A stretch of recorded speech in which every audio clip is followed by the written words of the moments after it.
Good day, everyone. So, welcome for another video presentation for our subject, Theories of Crime Possession. And in this video, we are going to focus on chapter 4, which is all about psychological theories. So, let us just review ourselves with regards to the definition of psychological theories, or what is all about psychological theories. So, we have mentioned on our previous discussions that psychological theories, they are focused, or these are theories that tries to explain delinquent and criminal behavior. Okay, and what we are going to focus on, so in biological, they focus more on physical characteristics or physical constitution of a man for biological. For sociological, they focus more on the environment or the social status or social involvement of the person. But in here, we are going to focus more on individual's personality. Okay, individual's personality, or how does the person reacts to a certain situation, or how does the person reacts to a certain events. Because when we say personality, or we can say, or we have, there are lots of studies that says, okay, that every person has a unique personality. Okay, we have a unique personality. So with that, they in here in psychological theories, they try to focus more on those things rather than physical characteristics of a man or the society. Okay, but in here we are also associated, or we are going to understand more about personality because it's very much associated with this or with the following. Okay, how does the person learns, or the intelligence of the person. Okay, and we are going to relate, or we are going to analyze it, and we are going to further, or this is in further explaining delinquent and criminal behavior. So that is what we said, that is what we have said on the so-called psychological theories. So kindly take note of its difference with the other type or categories of theories. So let us try to have here the four main perspectives of theories, psychological theories. So we have here the first one, psychodynamic perspective. So famous din dito si Sigmund Freud. So under psychodynamic perspective, there are some theories also that are under this. And we have here behavioral theory. So famous psychologists in here are Skinner, and we have here Pavlov. So we are going to know or understand their theories later on as we proceed. And we have here the cognitive theory, which is focused more on the intelligence. Okay, or when we say cognitive, it pertains to the intelligence, or we can say on the mental development of a person. Okay, and we have here personality theory. So those are the four main perspectives of psychological theories.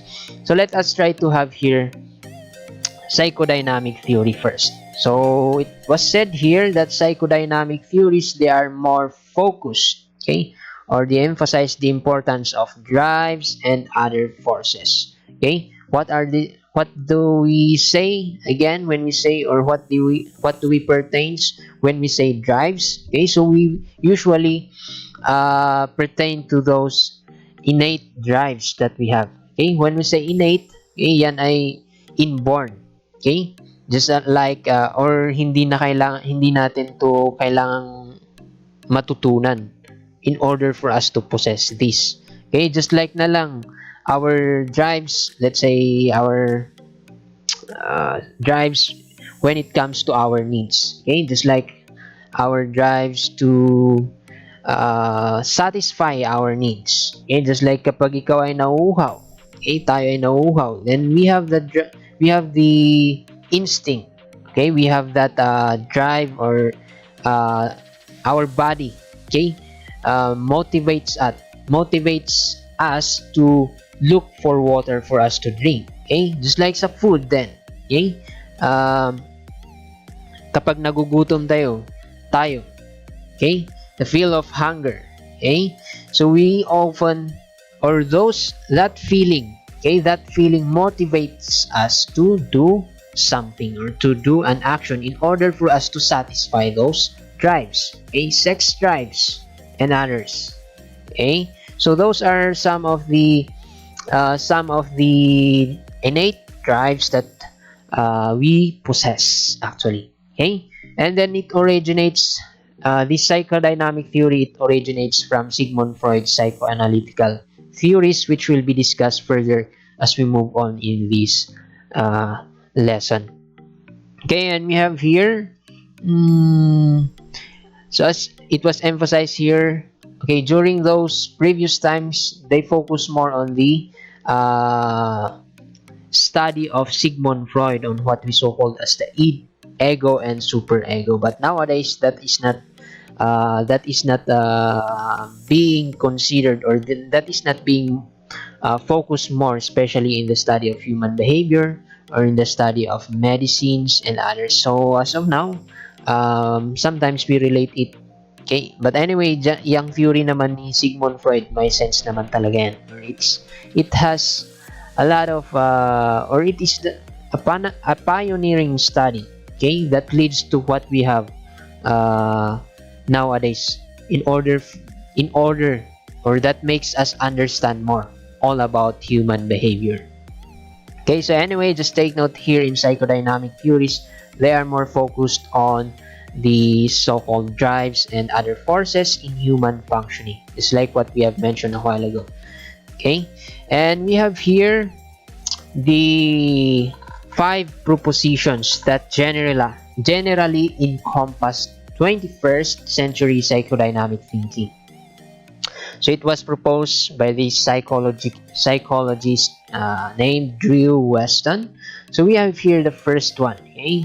One of his 5 propositions. So he said here that first and most importantly, a great deal of mental life is unconscious. Okay, and then people, thought, feelings, and motivations are often unknown to them. Especially yung na-mention natin kanina, that sometimes itong drives natin, we are unconscious on it. Okay, or we can't control, or we are not aware on it. Okay, so with that, that's why he said here that mental life is unconscious, or unconscious in a way that we are not aware on it, or we are not in control of it. Okay, so gaya na lang ng gutom. Okay, makokontrol mo ba na kapag ikaw ay nagugutom, makokontrol mo ba yung sarili mo na huwag maramdaman yon? Okay, diba, usually we can't talagang pag gutom ka talaga. Okay, hindi mo mapipigilan na mapipigilan yung katawan mo, or yung stomach mo, or let's say yung digestive system mo na mag-digest or mag-react, okay, because of that hunger na nararamdaman niya. Okay, so with that, pati na rin dun sa uhaw, di ba? Hindi mo makokontrol yung, or hindi mo mapipigilan yung sarili mo, or sometimes you can't control it in a way na kailangan mo talagang maghanap ng tubig para ikaw ay mabuhay, or para yung katawan mo is masatisfy. Okay, so those are some examples that we could give just to further elaborate these propositions of Weston. Next one we have here, individuals may experience conflicting thoughts and feelings towards a person or situation. So meron dito yung sinasabi natin na or nagkukos ito ng dilemma. Okay, dilemma wherein you are going to choose between two situations. Okay, yung parang sa dilemma na you are going to choose between two situations, and then hindi mo pwedeng piliin pareho yung situation. So you need to sacrifice one, okay, in order to at least attain, okay, something. So parang ganun din dito. It was said here that conflicting thoughts and feelings, okay, sometimes this leads to contradictory motivations, okay, that causes mental compromise, okay, or it has something to do with crimes, okay, or sabihin natin na yung stress, okay, those people who feels depressed, those people who feel stressed, somewhat like those.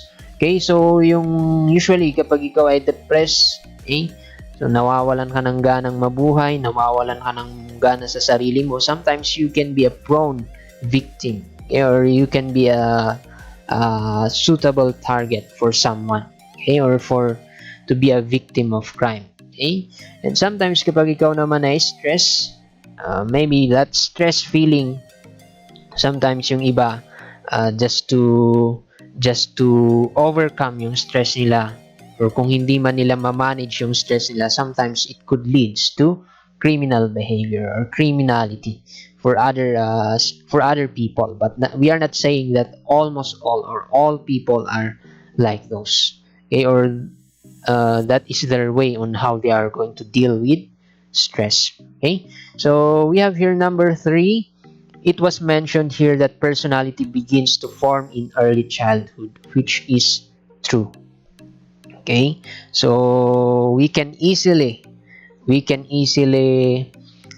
form, okay, or we can easily sabihin natin na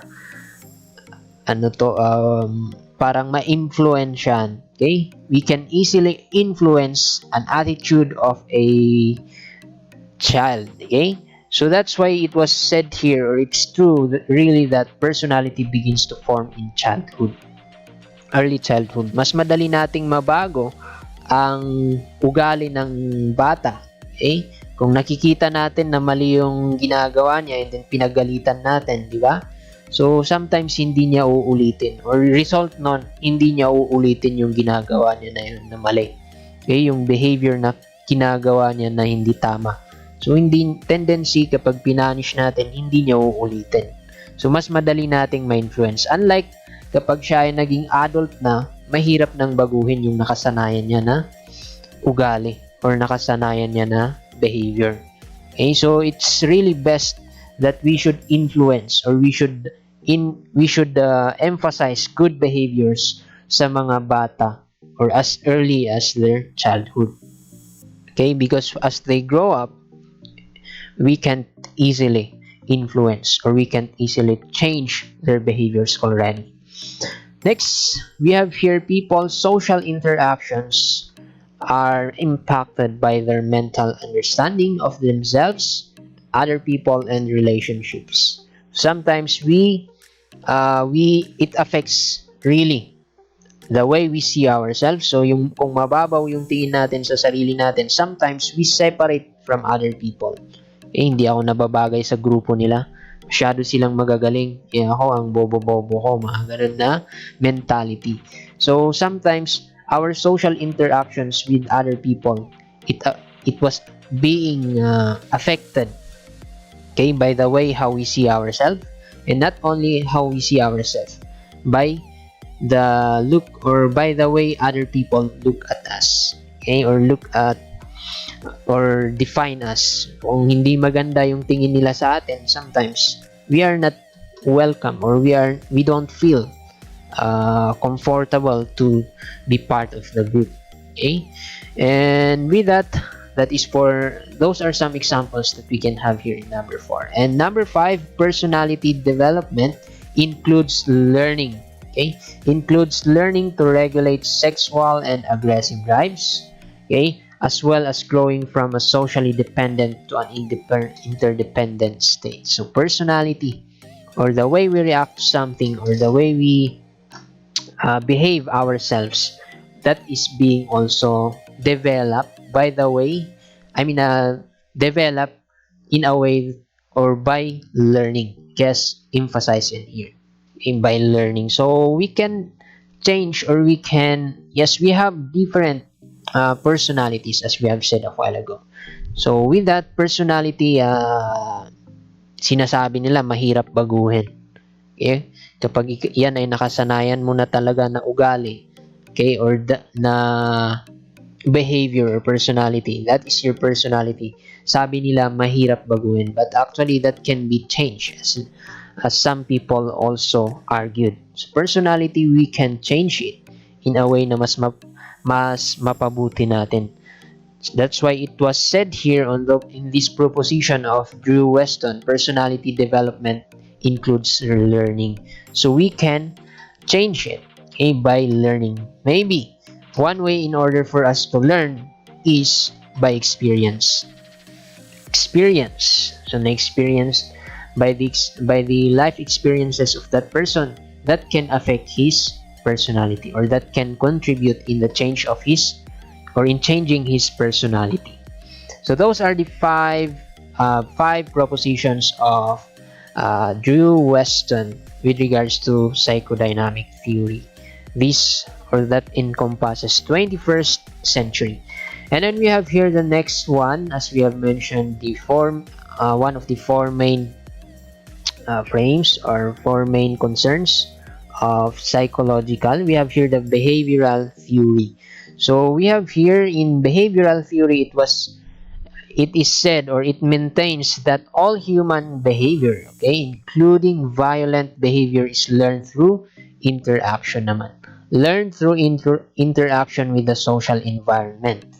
Okay, so they also argued, or this most of these theories, they argue that people are not born with a violent disposition. So this is in contradiction with the theory of the positivist.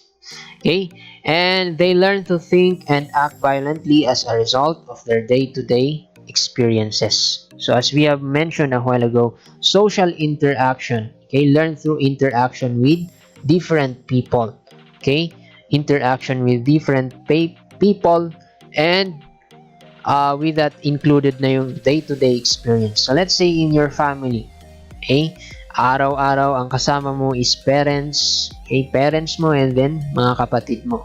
So with that, your interaction with them, okay, or yung nakikita mo na ginagawa nila araw-araw, okay, every day, the way they act, the way they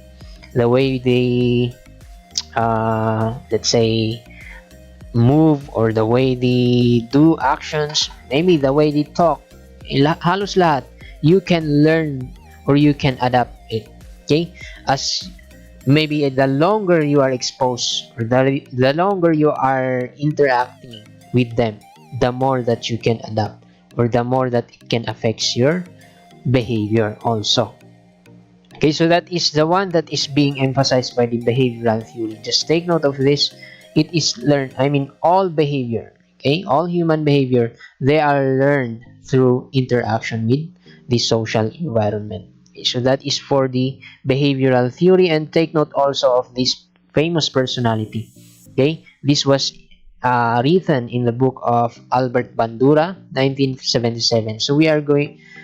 He is one of the famous theorists on behaviorism, or behavioral theory.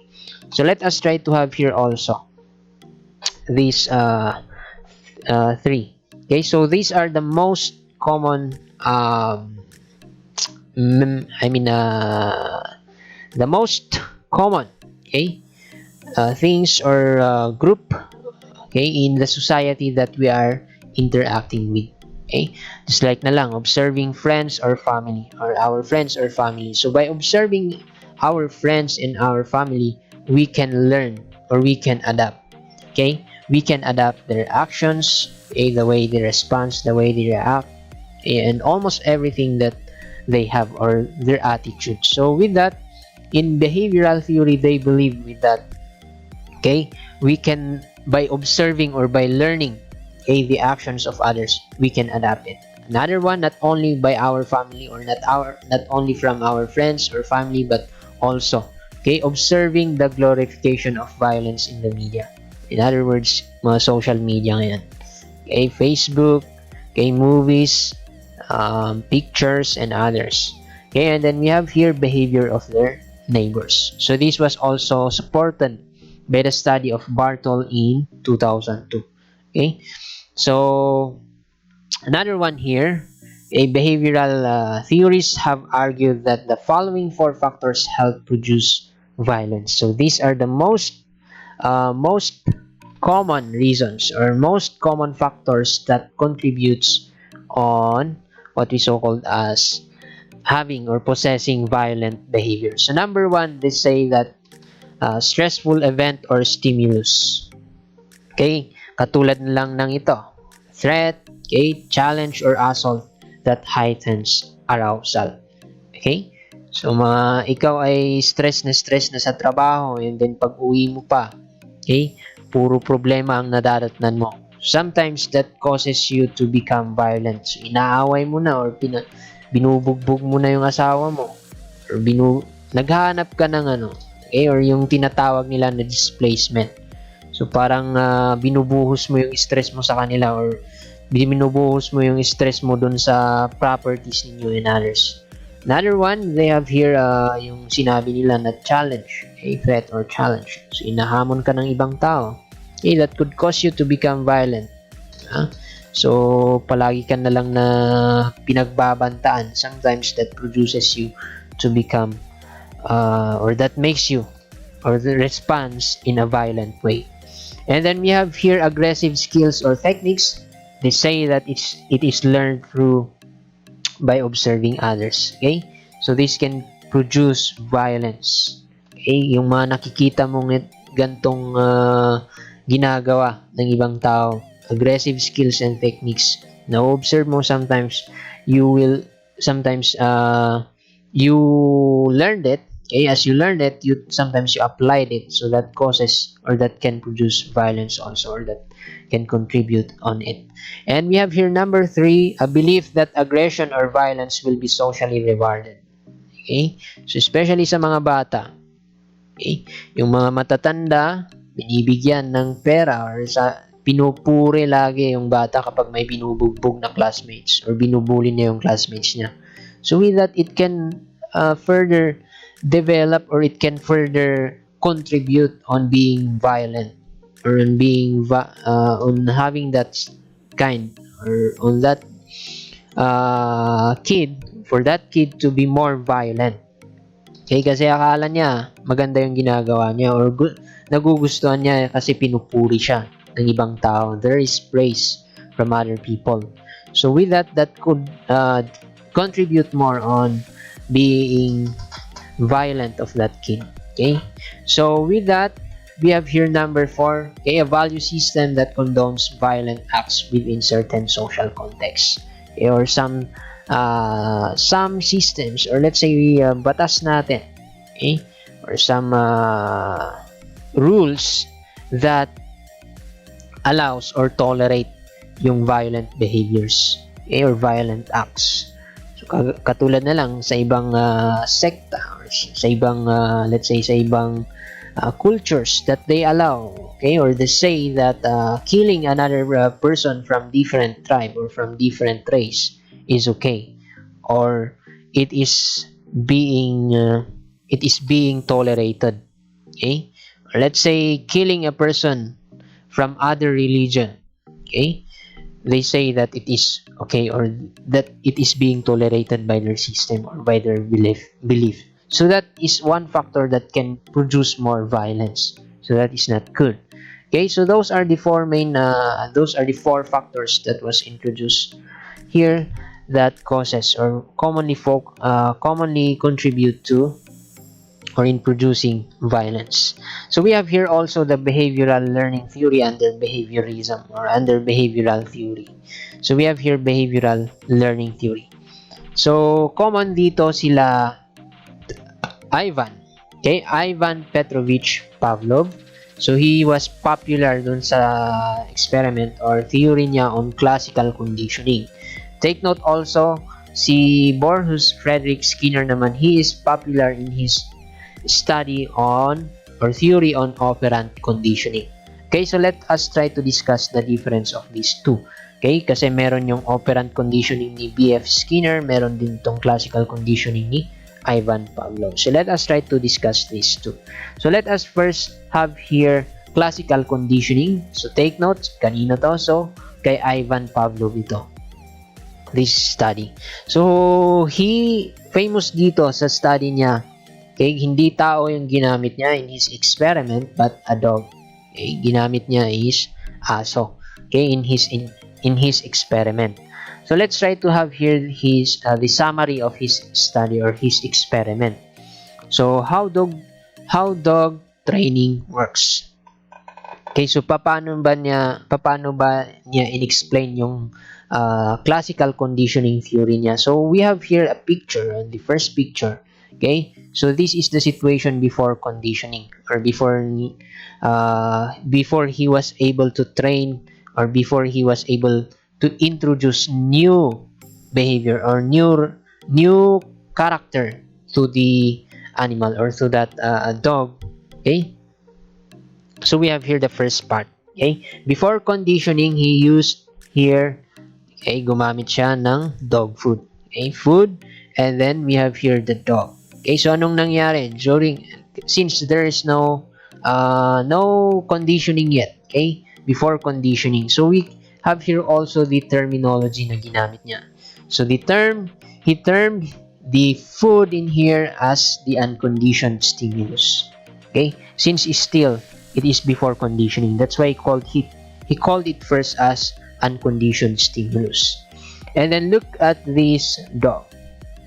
Okay, so yung aso, he was able to have a response, and ito yung innate response niya, diba?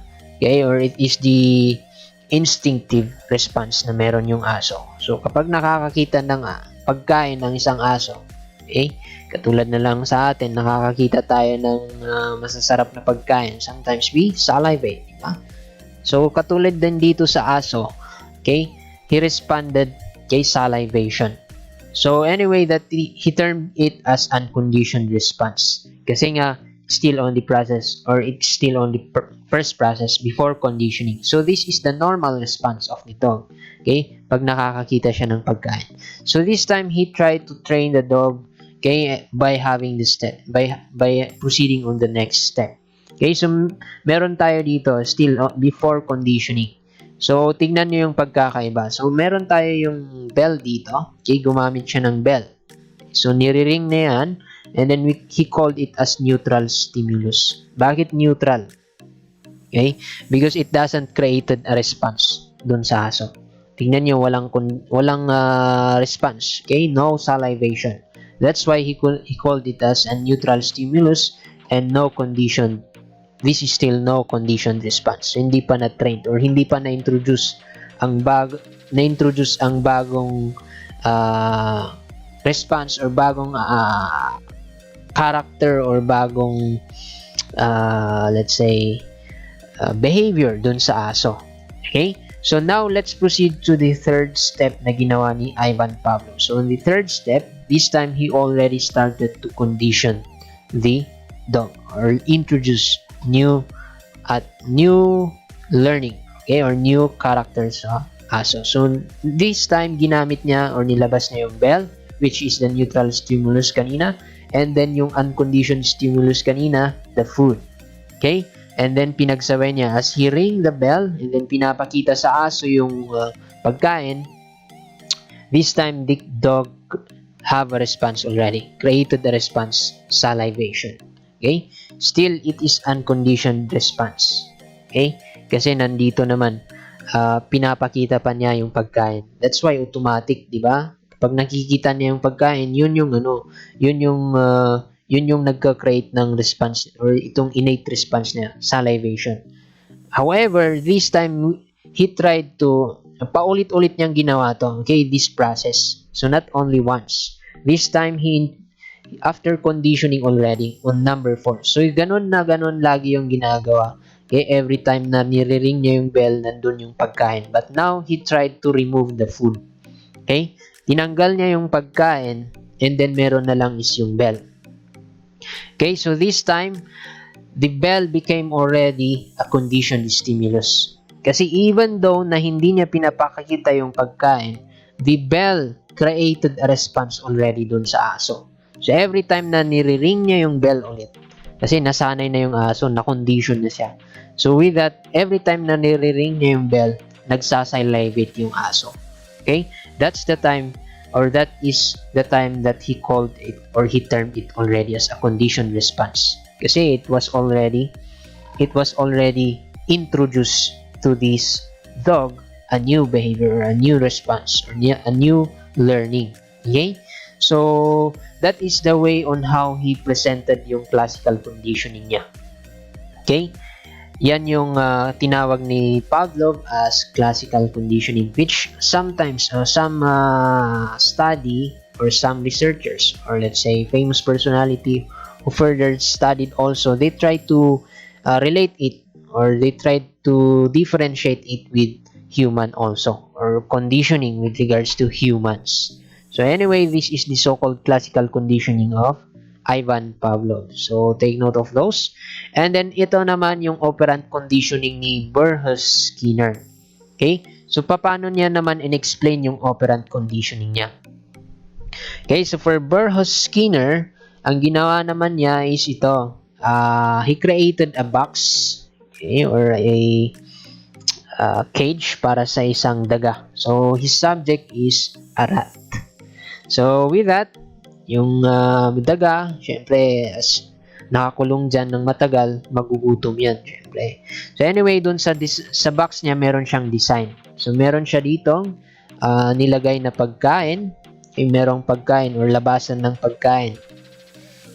Okay, and then merong loudspeaker, and then lights, and then meron din siyang response lever, right?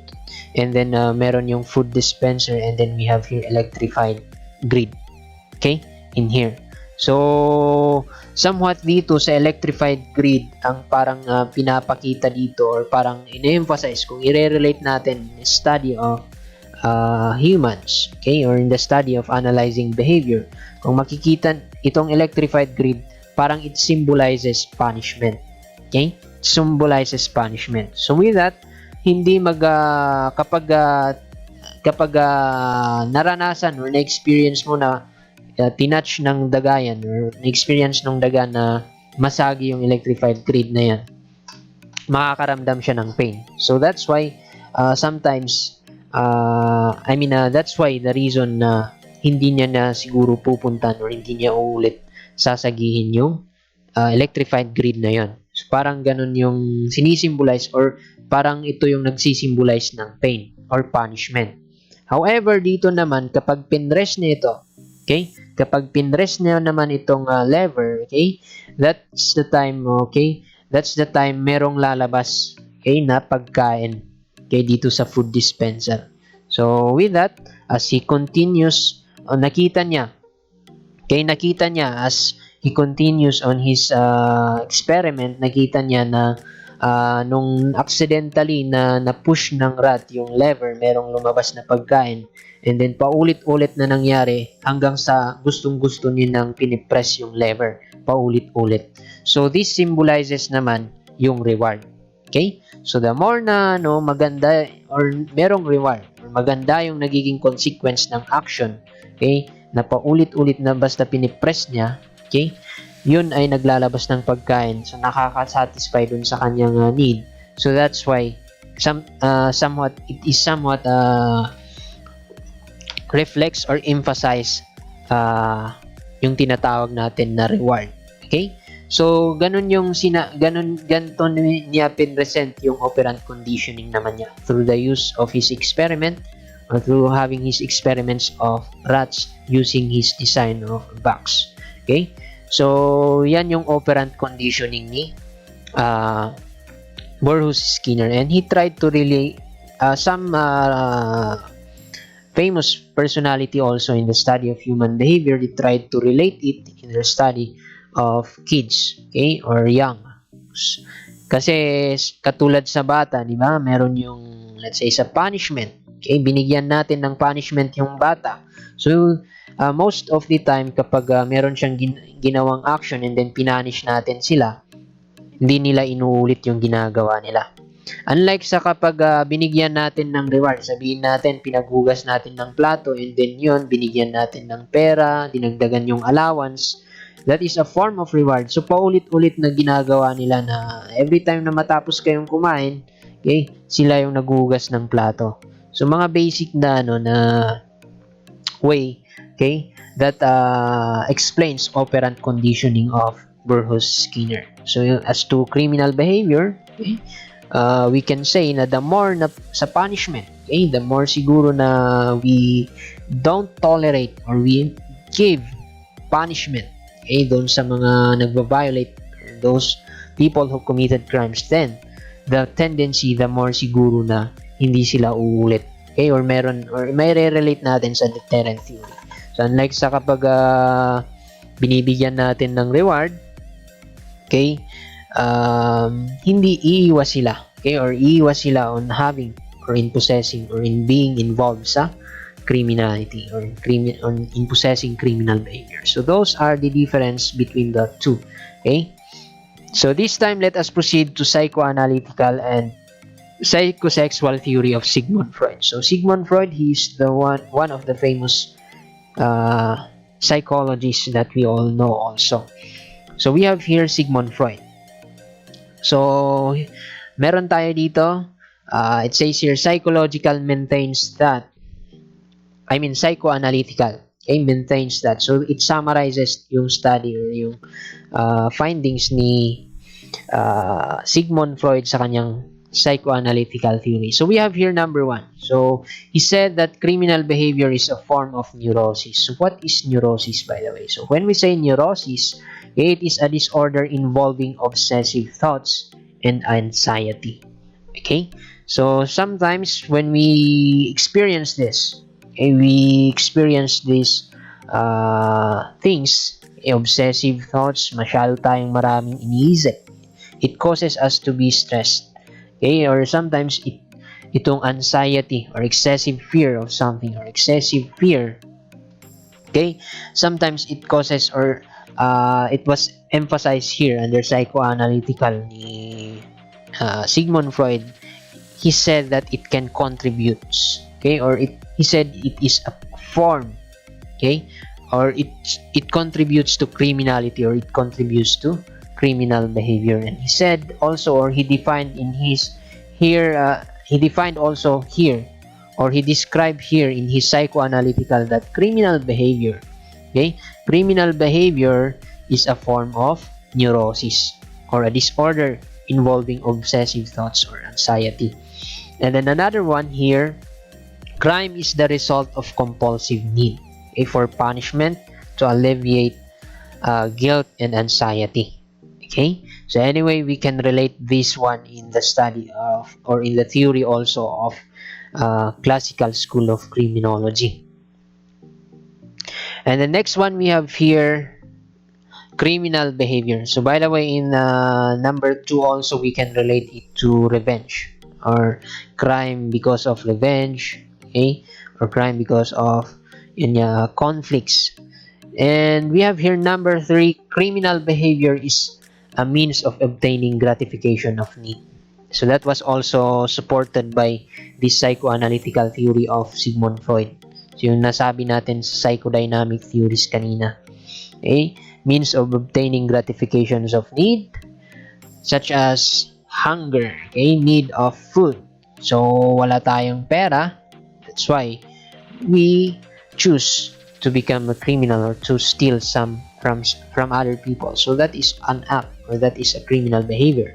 And then we have here, criminal conducts represent a displaced hostility. So as we have said, criminal conducts, these are the actions, okay, just like killing a person, okay, stealing something from another person, and that represents as a displaced hostility as described by Sigmund Freud here. So criminality is essentially a representation of psychological conflict. And now we have here an illustration. So this is actually an illustration that summarizes yung psychoanalytical theory personality structure of Sigmund Freud. So we have here the famous terms na ginamit ni Sigmund Freud. Okay, meron tayo yung id, ego, and superego. And then, pinaka-popular din ito yung iceberg illustration ni Sigmund Freud dito. So, if you are going to take a look dito sa iceberg niya, meron siya dito yung id, okay? Kung mapapansin nyo, nakalubog ito sa tubig. Okay, and then, yan yung tubig, nakalubog yung banda or yung division na ito. So with that, meron din yung super ego, okay, which was medyo nakalubog. Merong part na nakalubog, and then merong part na hindi nakalubog. And then we have here the ego, okay. Ego, most of its part ay hindi siya nakalubog. Okay, so what does it symbolizes, or what does it means? So if you are going to take a look in here, so it says here conscious mind. So yung nakaangat. Okay, nakaangat. And then we have here preconscious, okay, or outside awareness but accessible. Sometimes we can control it. And then ito, unconscious, we can't control it or we are not aware of it. Okay, so nandito yung id natin. Okay, id, we refer to it as the pleasure-seeking principle natin. So, nandito yung, let's say, innate drives natin, yung id, sa id, or it is a division of our mind that encloses, okay, yung, ano natin, yung pleasure, yung innate drives natin, or innate instincts natin. Okay, that's why we can classify those instincts, or natural, or those innate characteristics that we, innate thinking or innate behaviors that we have. Okay, those are usually unconscious. Okay, or those are usually we are not aware of it, or we can't control it in other way. Okay, so we have here also yung ego. Okay, ego. Okay, and then we have yung super ego. So let's try to have here first the ego. Okay, so tong ego, okay, he termed it also as the executive mediator. Okay, or ito yung reality principle, or this also gratify the id in realistic ways. Okay, or in short, itong ego, it is the decision maker. So tignan muna natin kung ano pa itong super ego. Kasi itong super ego, okay, sabi nila, it develops at age 4 to 5 years, okay? And it refers to the moral conscience, or yung ano natin, okay, yung nakikiusap sa isipan natin, okay, kapag meron tayong ginagawa na mali. Okay? So anyway, with that, kasi itong si id, okay, it is more focused on pleasure seeking. Okay? Puro na lang pleasure ang gusto, or he wants, or we always like, kaya nga meron yung nasabi natin in our previous discussion, okay, that we, or humans, they always, or they prefer pleasure and they try to avoid pain. So that is being referred to as to our id, okay, pleasure. And then not considering yung yung methods on how we are going to achieve that. Kaya nga nakalubog. We can't control it. So that's why meron tayo yung ego. Okay, this is the one that thinks, okay, part of our mind that thinks, or that creates, or that gives us, okay, to create reality, to create solutions, okay, in reality, or that is realistic to achieve, or to sustain, or to further support yung pleasure natin. Okay? And then with that, nandito rin si super ego, so that, okay, we can make sure, or this super ego, it can assure that we choose, or the ego will decide on the correct way, or on the right way. Okay? Or sa magandang paraan natin i-achieve yung pleasure. Okay? So, they are very much connected. Okay? So, anyway, dito sa ego, this is the one that considers decision making. Parang decision maker. So, pipiliin ba niya yung maganda or mabuti? So, siya yung that is the ego. Okay? That is the role of the ego. Kaya hindi siya masyadong nakalubog. Kasi we can have the control on it. Okay? We have a control on it. However, medyo nakalubog siya because sometimes we can't control it because of the physical factors. Okay, merong pumipigil sa atin, okay, in making decision na outside factors. So anyway, we have here also yung super ego, which is the one that makes sure that helps or that contributes to ego na piliin kung ano yung tama. Okay? Or yung magandang paraan. So that is a simple explanation to further summarize yung psychoanalytical theory ni Sigmund Freud.